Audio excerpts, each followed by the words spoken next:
Hello guys, आप सभी का वेलकम है मेरे इस यूट्यूब चैनल पर।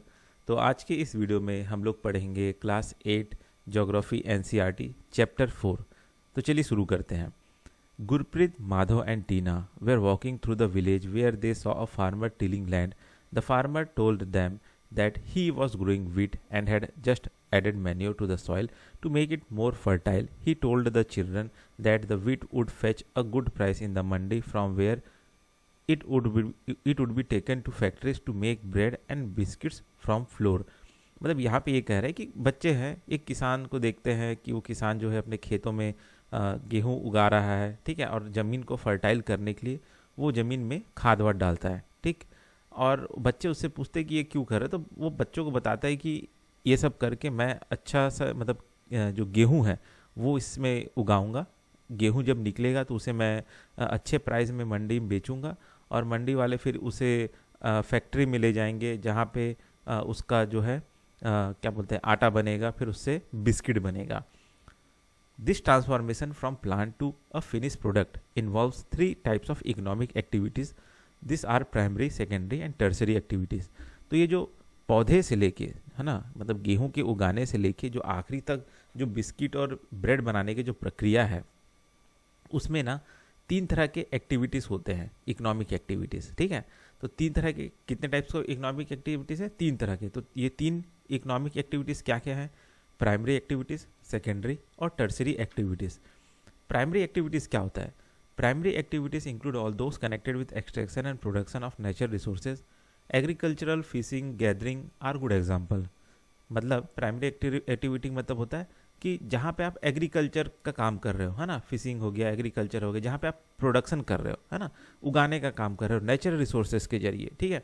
फिर आता है सेकेंडरी एक्टिविटीज़, जिसमें क्या हो रहा है कि आप मैन्युफैक्चरिंग का काम करते हैं, ठीक है, कि जो भी प्रोड्यूस हुआ है उसको आप मोड़ रहे हो, तोड़ रहे हो, ये सब काम कर रहे हो। जैसे manufacturing of steel, baking of bread, weaving of clothes are example of this activity, ठीक है। मतलब जैसे जो गेहूँ आया उस गेहूँ को पीसने का काम कर रहे हो, उससे बिस्किट बनाने का काम कर रहे हो, ये सारा चीज़ हो गया। तो ये आता है सेकेंडरी एक्टिविटीज़। टर्सरी एक्टिविटीज़ क्या होता है कि जब ये आपका जो प्रोडक्ट है जो बन गया है ना, प्राइमरी और सेकेंडरी सर्विस से होके जो प्रोडक्ट कंप्लीट हो गया, अब उसको क्या करना है? ट्रांसपोर्ट करना है, उसको बेचना है, उसका इंश्योरेंस करना, एडवर्टाइजिंग करना। तो ये सारे एग्जाम्पल है टर्सरी एक्टिविटीज़ के, ठीक है। तो समझ में आया क्या क्या है प्राइमरी, सेकेंडरी और टर्सरी एक्टिविटीज़। प्राइमरी में क्या है, सीधा खेत से कुछ उगा रहे हैं। सेकेंडरी एक्टिविटीज़ उसको कुछ नया बना रहे हैं। टर्सरी एक्टिविटीज़ में सीधा बेचने जा रहे हैं, चाहे वो किसी भी जरिए हो, एडवर्टाइजमेंट के हो, जो भी हो। तो ये सारे टर्सरी एक्टिविटीज़ है, ठीक है। और टर्सरी एक्टिविटीज़ में ये इंश्योरेंस कंपनी, एडवर्टाइजिंग, बैंकिंग, ये सब टर्सरी एक्टिविटीज़ में आता है। अब जानते हैं एग्रीकल्चर के बारे में। एग्रीकल्चर इसे प्राइमरी एक्टिविटी, ठीक है। तो ये सबसे पहले एग्रीकल्चर जो है प्राइमरी एक्टिविटी है। इट इंक्लूड्स, इसमें क्या होता है कि जो क्रॉप्स है, फ्रूट्स है, वेजिटेबल है, फ्लावर है, जो लाइव स्टॉक रेयरिंग है, ये सब किया जाता है, ठीक है। इन द वर्ल्ड, दुनिया में 50% ऑफ वर्सन, 50% जो लोग हैं वो इसी एग्रीकल्चर एक्टिविटी में ही जुड़े हुए हैं, ठीक है। 2/3 of the Indian population is still depend on agriculture. दो तिहाई जो लोग हैं इंडिया का, इंडिया में जितने भी लोग हैं उसका 2/3 लोग इसी एग्रीकल्चर में ही डिपेंड है, ठीक है। Favorable topography of soil and climate are vital for agricultural activity. The land on which the crops are grown is known as arable land. ठीक है। तो arable land क्या होता है? वो जमीन जिसमें क्रॉप उगाया जाता है, ठीक है। और जो फेवरेबल टोपोग्राफी है, जमीन का स्तर, जैसे सॉइल हो गया, क्लाइमेट हो गया, ये एग्रीकल्चर एक्टिविटी में बहुत ज़्यादा बड़ा रोल करता है, ठीक है। In the map you can see that agriculture activity is concentrated in those region of the world where suitable factors of for the growing of crops. मतलब आप यहाँ मैप में देख सकते हैं कि जितना यहाँ पे ये हरा हरा सा आपको दिख रहा होगा ना, ये वो रीजन है जहाँ पे जो सुटेबल फैक्टर है, वहाँ का क्लाइमेट अच्छा है, वहाँ का ज़मीन अच्छा है, सॉइल अच्छा है, जिस वजह से यहाँ पे इन सब जगहों में खेती होता है, एग्रीकल्चर एक्टिविटी होता है। ये देख रहे हैं ना, ये जो हरा हरा दिख रहा है, ये सारा चीज़, ठीक है। तो इसे हम कहते हैं एरेबल लैंड। एरेबल लैंड मतलब जहाँ पे खेती हो रहा है ना। अब यहाँ पे आपके लिए एक चीज़ है कि ये जैसे एग्रीकल्चर क्या होता है, सीरीकल्चर क्या होता है, पीसीकल्चर क्या होता है, विटीकल्चर, हॉर्टिकल्चर क्या होता है, इसको जान लेते हैं। एग्रीकल्चर का मतलब क्या होता है कि जब हम मिट्टी में कुछ उगाते हैं, है ना, क्रॉप्स उगाते हैं, या फिर क्या बोलते हैं, जो जीव जंतु है, जीव जंतु मतलब लाइव स्टॉक है ना, भेड़ बकरी, इसको पालते हैं, ठीक है। तो ये जो सॉइल में जो हम क्रॉप और ये जो भेड़ बकरी पाल रहे हैं, इसको हम कहते हैं farming. It is also called farming, उसको हम एग्रीकल्चर भी कहते हैं, ठीक है। तो आगे समझ में एग्रीकल्चर क्या होता है। सीरीकल्चर का मतलब होता है, सीरीकल्चर का मतलब होता है कि सिल्क वॉर्म का खेती करना, ठीक है। तो वो जो करता है खेती सिल्क वॉर्म का, उसे हम सेरीकल्चर करते हैं, सीरीकल्चर, ठीक है। पिसीकल्चर किसे कहते हैं कि जब आप मछली पालन करते हैं, है ना, टैंक में मछली पाल रहे हो और फिर बेचोगे, तो ये पिसीकल्चर हो गया। विटीकल्चर क्या होगा कि आप अंगूर उगा रहे हो फिर उसको बेचोगे, तो ये हो गया विटीकल्चर। हॉर्टिकल्चर क्या होता है कि आप वेजिटेबल उगा रहे हो, फ्लावर उगा रहे हो, फ्रूट्स उगा रहे हो और उसको फिर बेच रहे हो, तो इस तरह का खेती को हम क्या कहते हैं, हॉर्टिकल्चर कहते हैं, ठीक है। फार्म सिस्टम, एग्रीकल्चर और farming can be looked at as a system. The important input are seeds, fertiliser, machinery and labour, ठीक है। तो ये चार चीज़ें लगता है इनपुट में, जैसे यहाँ पे आप देख सकते हैं मशीनरी लग रहा है, सीड्स लग रहा है, केमिकल लग रहा है और लेबर लग रहा है। ये सब होने के बाद में क्रॉप आखिरी में निकलेगा, ठीक है। Some of the operation involving ploughing, sowing, irrigation, weeding and harvesting. The output from the system include crops, wool, dairy and poultry product, ठीक है। तो ये सारे जो चीज़ें हैं जैसे कि प्लगिंग करना, सोइंग करना, इरिगेशन, वीडिंग, है ना, हार्वेस्टिंग, ठीक है। तो ये सब जो चीज़ किया जाता है ये एग्रीकल्चर में किया जाता है। फिर यही सब चीज़ें का इस्तेमाल करके हम क्रॉप उगाना हो या वूल का पैदावार बढ़ाना हो, डेयरी प्रोडक्ट हो, पोल्ट्री प्रोडक्ट हो, ये सारे चीज़ को हम फिर आउटपुट में निकालते हैं, ठीक है। अब फार्मिंग के जो टाइप्स है वो क्या क्या है। फार्मिंग में दो टाइप्स है, एक है सब्सिस्टेंस फार्मिंग और दूसरा है कमर्शियल फार्मिंग। सब्सिस्टेंस फार्मिंग क्या होता है, जब आदमी जो है खेती सिर्फ इसलिए कर रहा है कि उसके जो फैमिली का जो नीड है, उसके जो परिवार का ज़रूरत है, सिर्फ वो पूरा हो जाए, तो उसे हम सब्सिस्टेंस एग्रीकल्चर कहते हैं, ठीक है।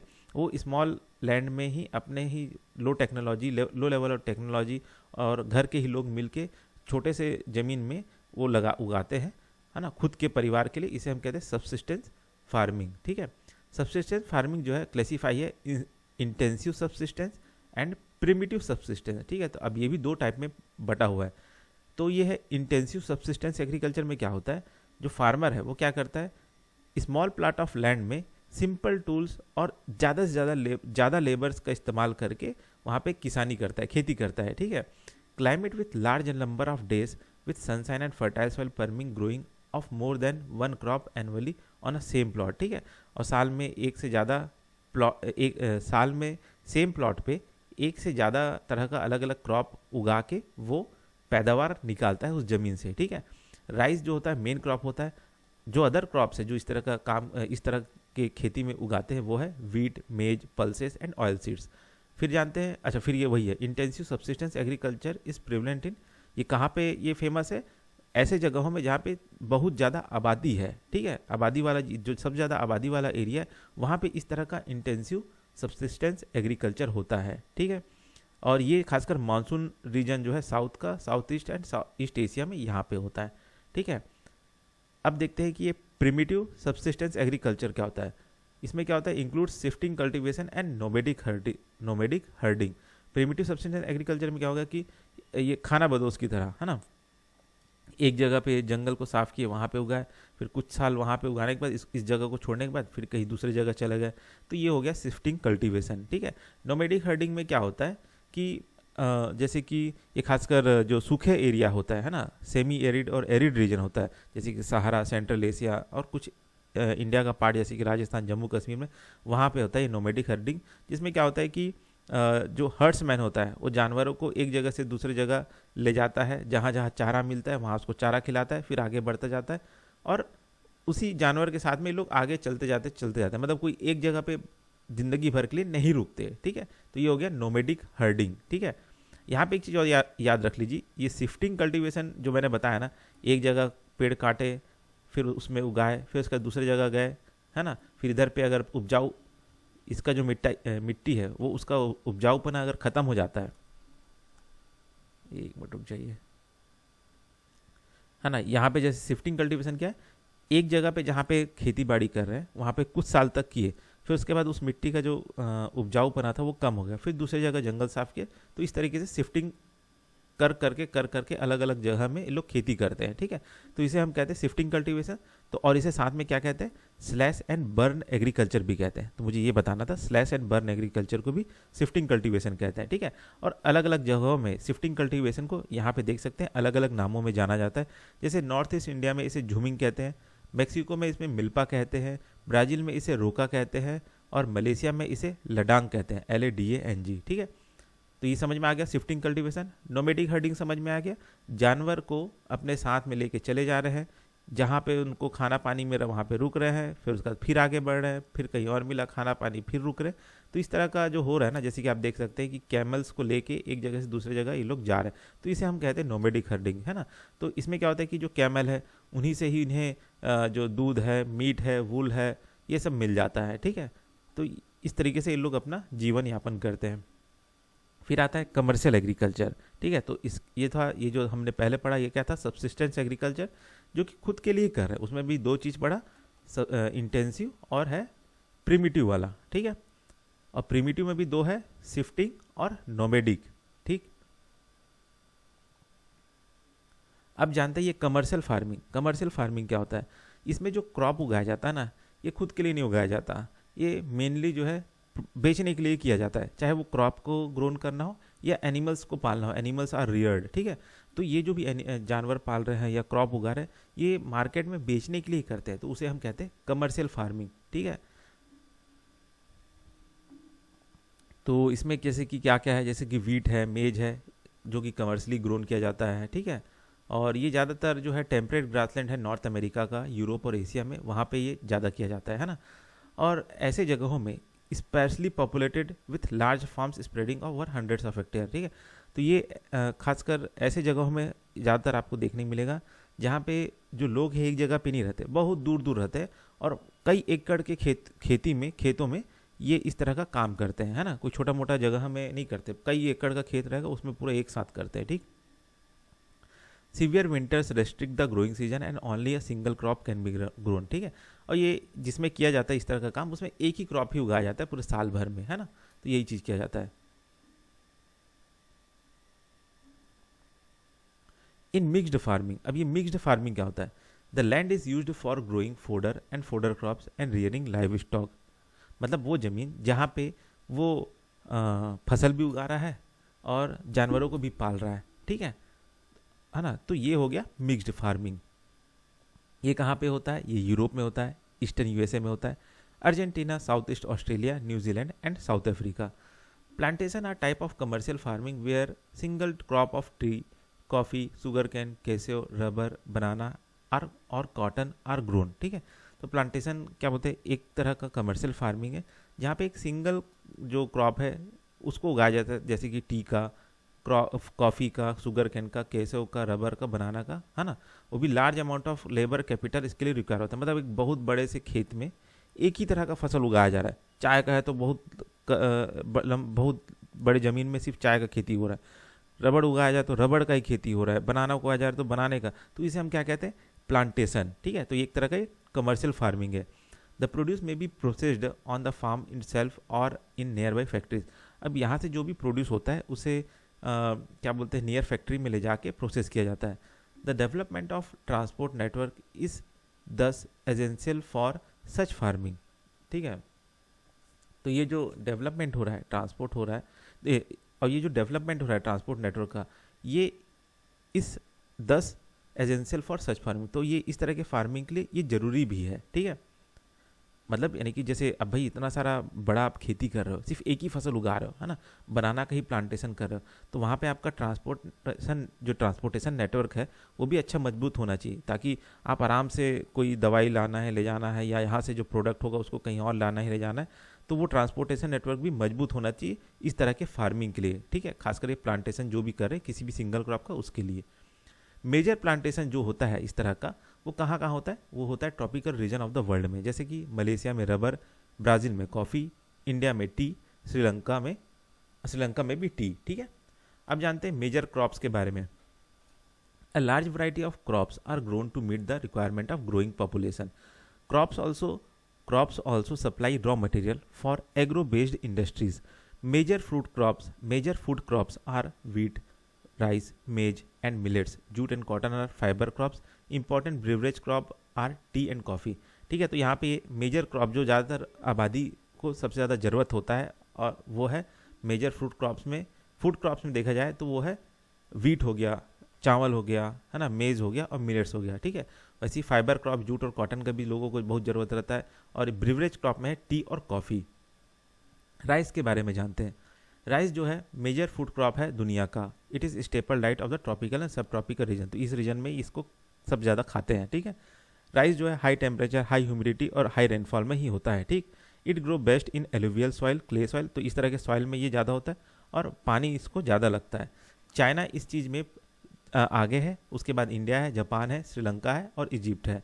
ठीक है, क्योंकि यहाँ का जो in favourable climate condition West Bengal and Bangladesh. तो वेस्ट बंगाल और बांग्लादेश जो है 2 to 3 crops are grown in year. ठीक है, तो बांग्लादेश और वेस्ट बंगाल जो है सबसे फेवरेबल क्लाइमेट कंडीशन है वहाँ का, जहाँ पे 2 से 3 फसल एक ही साल में चावल का उगाया जाता है, एक ही साल में ही. ठीक है, जानते हैं अब वीट के बारे में. वीट रिक्वायर मॉडरेट टेम्परेचर, ठीक है, एंड रेनफॉल. तो ये मॉडरेट टेम्परेचर में ही होता है और रेनफॉल भी ज़्यादा नहीं चाहिए रहता है. ठीक है, growing season and bright sunshine at the time of harvest. तो ये सब है. It thrives best is weld in well drained Lumi soil. ठीक है, तो ऐसा मतलब चिपचिपा मिट्टी में ये सब नहीं होगा. अच्छा से पानी जो है हट जाए वैसा टाइप का वेल ड्रेन जो लूमी सॉइल होता है, भुरभुरा मिट्टी होता है, उसमें ये वीट जो है होता है. वीट जो है कहाँ कहाँ होता है? यूएसए में, कनाडा में, अर्जेंटीना, रसिया, यूक्रेन, ऑस्ट्रेलिया और इंडिया में. In India it is grown in winter. India में ये ठंड के समय में होता है. ठीक है, millets they are known as coarse grain. इसे कोर्स ग्रेन बोलते हैं मिलेट्स को. और ये ग्रो होता है लेस फर्टाइल और सैंडी सॉइल में, है ना. It is hardy crop that need. और ये जो क्रॉप है ये हार्डी क्रॉप है जिसके लिए आपको रेनफॉल का ज़्यादा ज़रूरत नहीं होता. ठीक है, हाई से मॉडरेट टेम्परेचर और सिंपल जो मॉडरेट रेनफॉल है उतना में ही ये हो जाता है. ठीक है, इसके अलावा जैसे है ज्वार, बाजरा, रागी, ये सब भी इसी क्रॉप में ही, इसी की तरह ही ये भी उगता ही है. ठीक है, मिलेट्स, ये सारे मिलेट्स में ही आते हैं. ठीक है, इंडिया में ये सब उगाया जाता है. अदर कंट्रीज जो है और कौन कौन से हैं? नाइजीरिया, चाइना और निगर. ठीक, अब जानते हैं मेज के बारे में. मेज requires moderate temperature, rainfall and lots of sunshine. It needs well drain fertile soil. मेज ग्रोन. तो जो मेज है वहाँ पे भी, उसके लिए भी आपको ज़्यादा पानी की ज़रूरत नहीं है, ज़्यादा मॉडरेट टेम्परेचर चाहिए, एकदम ठंडा एकदम गर्म भी नहीं, है ना, और लॉट्स ऑफ सनशाइन चाहिए. ठीक है, और जो फर्टाइल सॉइल होना चाहिए, वेल ड्रेन. तो मेज जो है कहाँ पे होता है? नॉर्थ अमेरिका में, ब्राज़ील में, चाइना में, रसिया में, कनाडा, इंडिया एंड मैक्सिको में होता है. अब जानते हैं कॉटन के बारे में.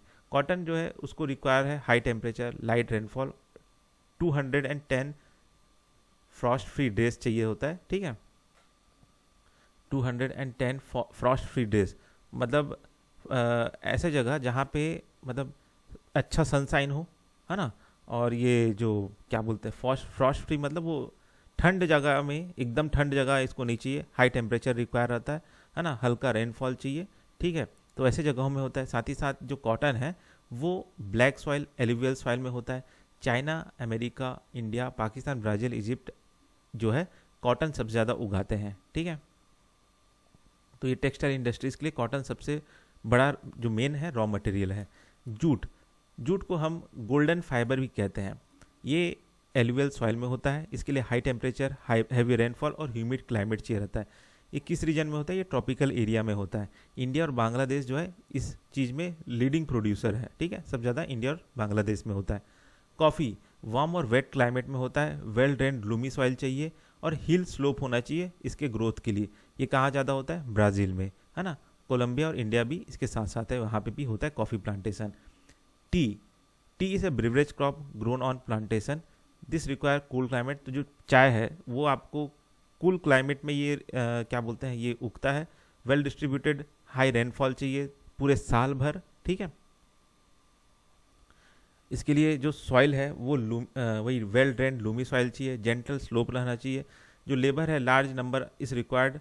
इसके लिए मतलब ये इसके पत्तियों को, ये खासकर देख रहे हैं ना, इसके ऊपर के जो पत्तियां हैं उसको तोड़ने के लिए लार्ज लेबर के रिक्वायर होता है. ठीक है, Kenya, India, China, Sri Lanka produce the best quality of T in the world. ठीक है, तो इन सब रीजन में बेस्ट क्वालिटी ऑफ टी जो है मिलता है.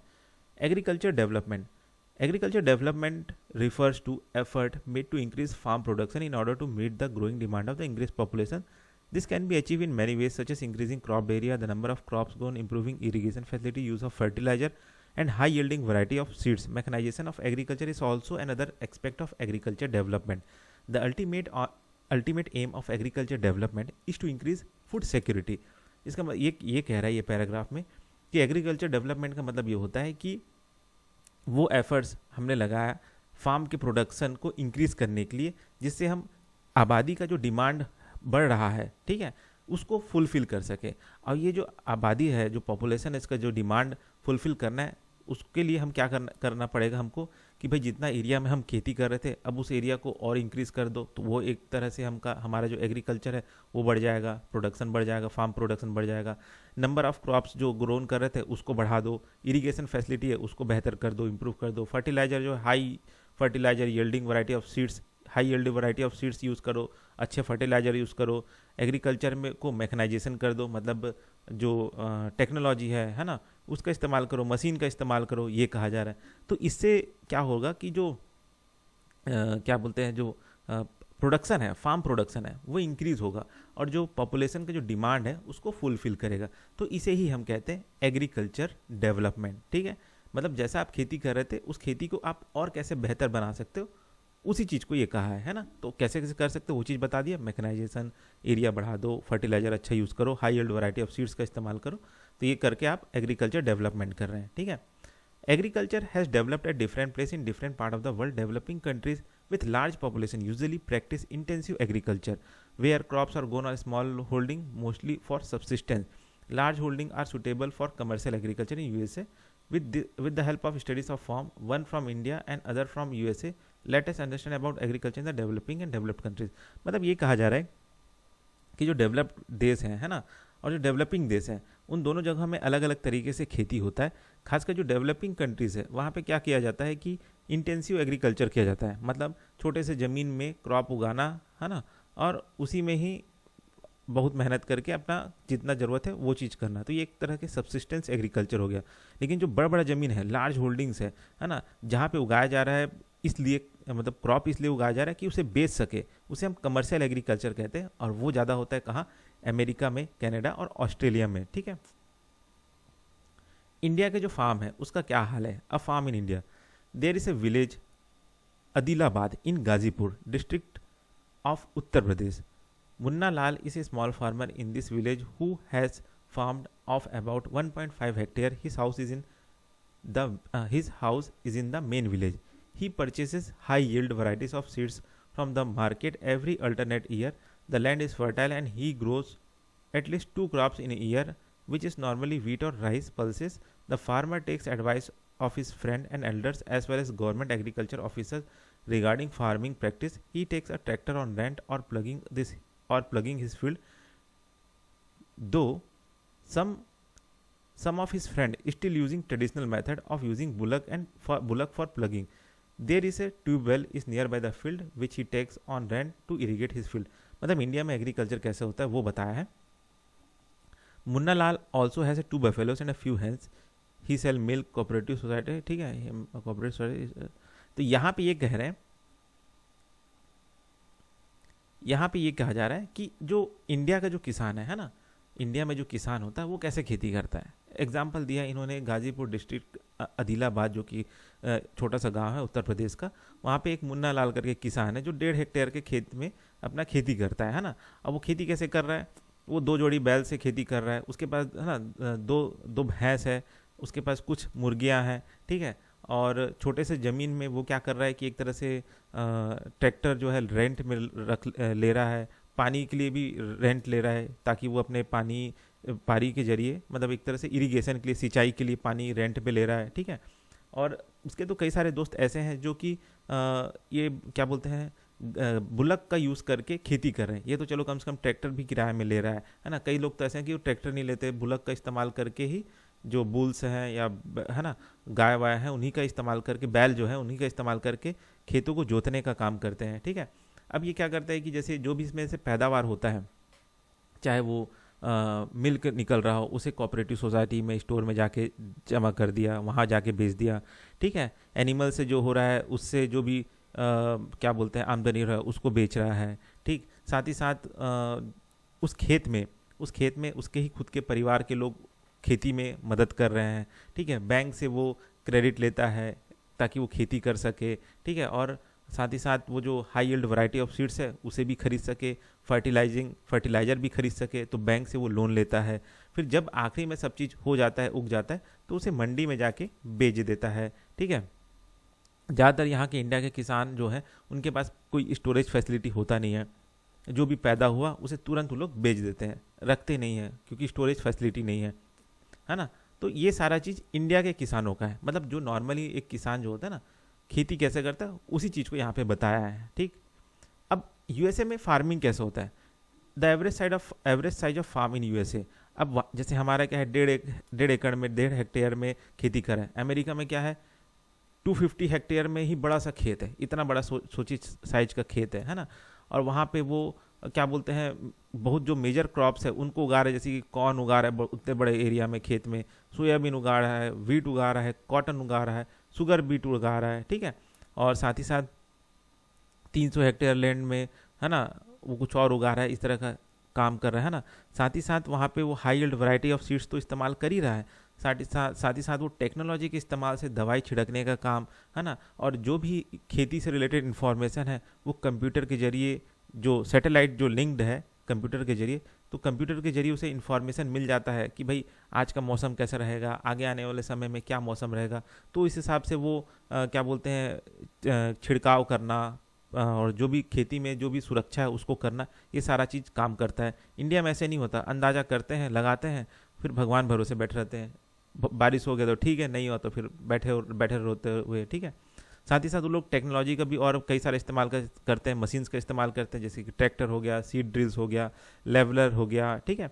तो ये सारे सब इस्तेमाल करते हैं। तो वहाँ का जो किसान होता है और इंडिया का किसान होता है उसमें अंतर ये होता है कि वहाँ का किसान किसान नहीं, वो एक बिजनेसमैन की तरह काम करता है। क्योंकि भाई आप सोचिए 250-300 हेक्टेयर का इतना बड़ा खेत है, उसमें इतने सारे बड़े बड़े महंगे महंगे मशीन चल रहे हैं, दवाई छिड़कने के लिए वो लोग प्लेन से दवाई छिड़क रहे हैं, ड्रोन से दवाई छिड़क रहे हैं, तो ये सारा काम हो रहा है। तो ये एक बिजनेसमैन की तरह तो हुआ, लेकिन इंडिया में जो है एक तरह से मजदूर की तरह ही किसानी करता है आदमी खुद के खेत में ही। तो ये अंतर है, ठीक है। तो यहाँ पे लिखा हुआ है the farmer in USA works like a businessman, है ना। और जबकि इंडिया में देखा जाए तो एक पीजेंट वर्कर की तरह, पीजेंट फार्मर की तरह, एक मजदूर की तरह काम करता है, वो एक बिजनेसमैन की तरह इस खेती को नहीं लेता, ठीक है। तो ये अंतर है इंडिया के फार्म में और विदेश के फार्म में, ठीक। तो इस वीडियो में बस इतना ही, फिर मिलते हैं नेक्स्ट वीडियो में।